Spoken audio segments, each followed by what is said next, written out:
আজকের রেসিপি ভেন্ডি ডাল। ভেন্ডি সবসময় ধুয়ে নিয়ে কাটতে হয়, তার জন্য আমি ভেন্ডিগুলোকে ধুয়ে নিলাম। এবার বটি নিয়ে বসে গেছি, এটাকে আমি কাটিয়ে নেবো। আর দেখুন ভেন্ডি কাটা আমার কমপ্লিট হয়ে গেল। এই যে মুগ ডালটা আমি ভিজতে দিয়েছিলাম, এবার এটাকে আমি প্রেসার কুকারে দিয়ে দেবো।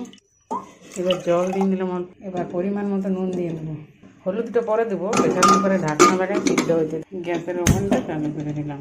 এই যে ভেন্ডি ভাজার জন্য গ্যাসে একটা কড়াই বসাই নিয়েছি, তেল নিয়ে নেবো। এবার কাটে রাখা ভেন্ডিগুলো দিয়ে দেবো ভাজার জন্য।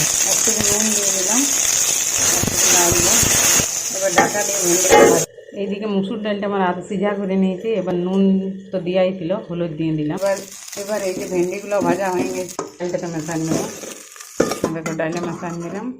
এবার ঢাকনা লাগাই সিটি দিয়ে দেবো দুটো।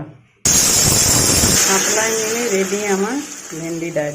এবার গরম গরম ভাতের সাথে পরিবেশন করুন ভেন্ডি ডাল, দারুণ টেস্ট।